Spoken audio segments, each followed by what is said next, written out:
Hello student. तो friend, आप लोग का बहुत सारा डिमांड आ रहा था। आप लोग मुझसे बहुत प्यार करते हो, बहुत सारे लोगों ने मैसेज किया, बहुत सारा कमेंट किया। इसके लिए बहुत बहुत thank you so much friend.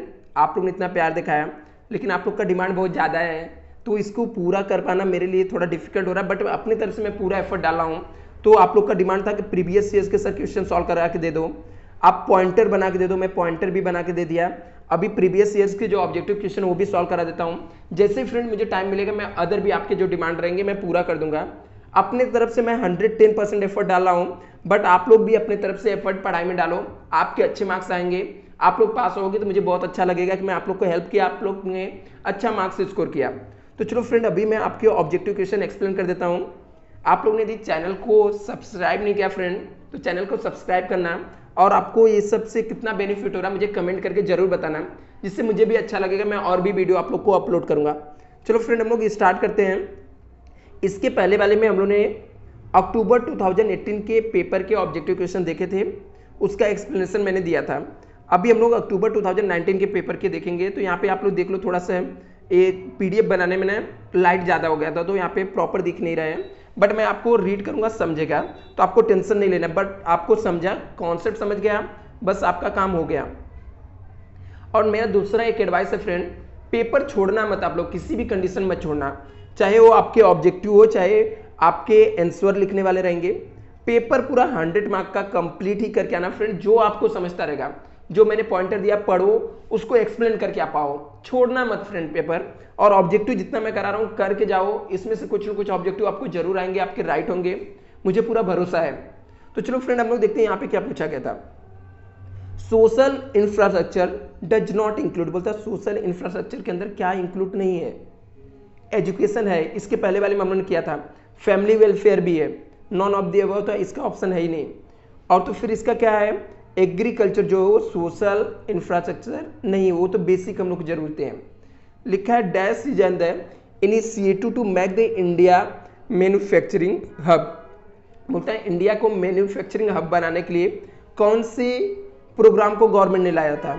आपको भी पता है, बहुत फेमस हुआ था, मेक इन इंडिया गवर्नमेंट ने लाया था, जिसका मकसद था कि जितने भी प्रोडक्शन हो सब इंडिया में हो, मेक इन इंडिया प्रोडक्ट चले। तो मैन्युफैक्चरिंग हब बनाने के लिए जो गवर्नमेंट ने प्रोजेक्ट लाया था उसका नाम था मेक इन इंडिया।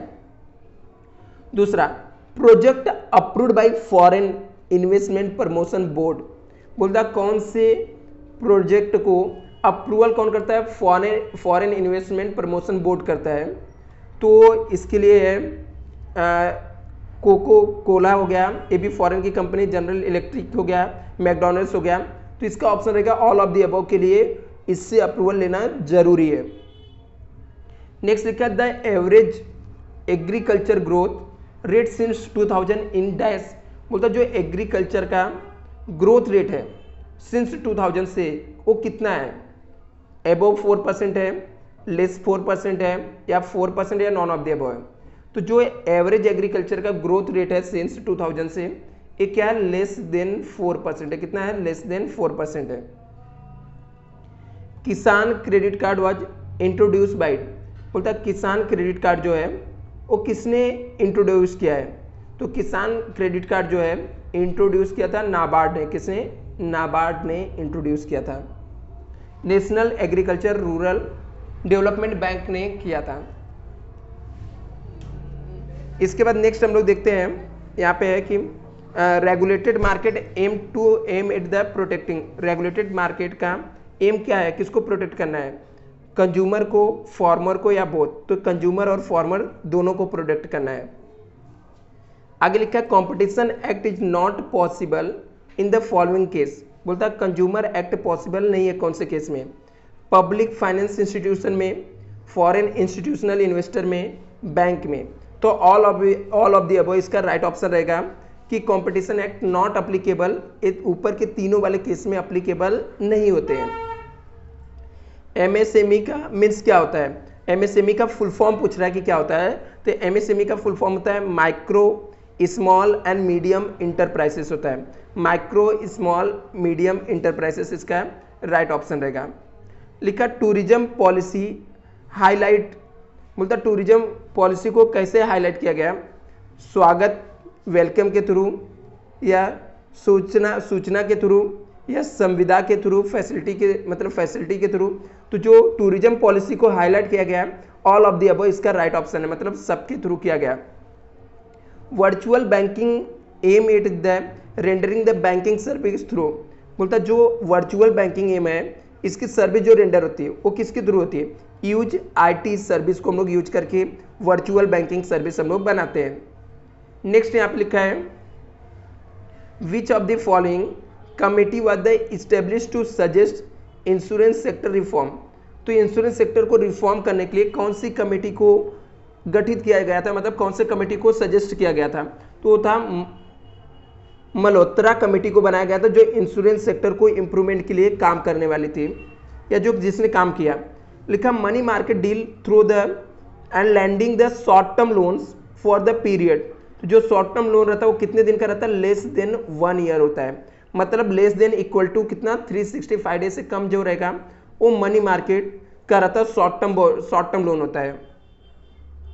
नेक्स्ट आपको 10 मार्क्स के ट्रू फॉल्स पूछे गए थे, जिसमें 12 दिए रहते हैं, आपको 10 आपको अटेम्प्ट करने होते हैं। तो आपको पूरा मैं बोलता हूँ कि 12 के 12 आपको क्या करना है? अटेम्प्ट कर लेना है। तो यहाँ पे देखते हैं हम लोग, लिखा the economic policy 1991 was announce by union finance minister doctor Manmohan Singh.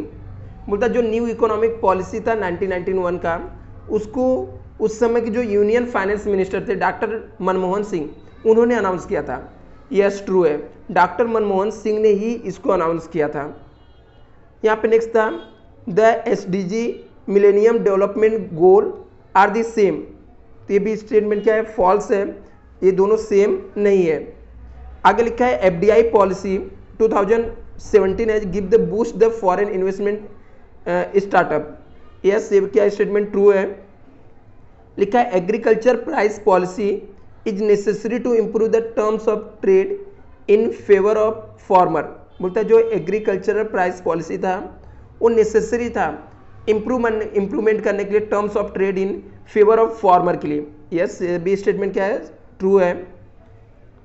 लिखा है share of cooperative bank institutional agriculture finance is the decline. बोलता है शेयर जो है कोऑपरेटिव बैंक का इन इंस्टीट्यूशनल एग्रीकल्चर फाइनेंस में क्या हो रहा है? डिक्लाइन हो रहा है। ये भी स्टेटमेंट आपके क्या है? ट्रू है।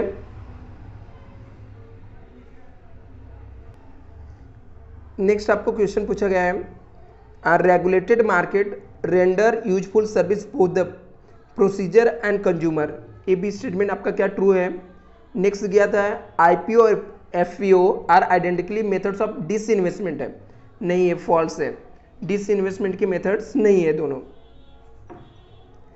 SIDBI the only refinancing agency and does not provide the direct assist to small unit। मतलब जो SIDBI है वो ऐसी रिफाइनिंग एजेंसी है जो प्रोवाइड नहीं करती है डायरेक्ट इन्वेस्टमेंट के लिए टू ऑल यूनिट्स के लिए। ये स्टेटमेंट क्या है? ट्रू है। एक मिनट इसको, तो फ्रेंड ये जो 8 है हमारा वो क्या है? फॉल्स है। 9 देखो क्या लिखा है, India has the several legislation for the prevention and control of the industrial pollution. बोलता है इंडस्ट्रियल पॉल्यूशन को कंट्रोल करने के लिए इंडिया में बहुत सारे रूल्स रेगुलेशन है, इंस्टीट्यूट है। ये स्टेटमेंट ट्रू है।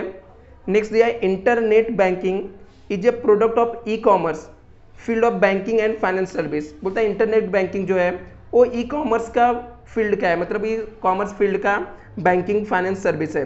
ये भी स्टेटमेंट सीधा सीधा हम लोग को ट्रू लग रहा है, ट्रू है।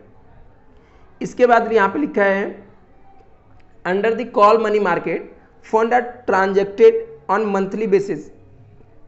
बोलता है अंडर जो कॉल मनी मार्केट रहता है उसके अंदर फंड को हम लोग ट्रांजेक्ट किस में करते हैं? मंथली बेसिस पे करते हैं, नहीं, ये फॉल्स है। आगे लिखा mutual fund in the India have not help the capital market to growth. बोलता है जो म्यूचुअल फंड है इंडिया में वो कैपिटल मार्केट को ग्रोथ करने के लिए कोई भी हेल्प नहीं कर रहा है। ये भी स्टेटमेंट आपके क्या है? फॉल्स है। तो यहाँ पे हम लोगों ने ट्रू फॉल्स जो भी थे मैंने आपको एक्सप्लेन कर दिया फ्रेंड 2 साल के पेपर के। इनकेस आपको कुछ डाउट रहे तो आप लोग मुझे कमेंट करके जरूर बताना। Thank you so much.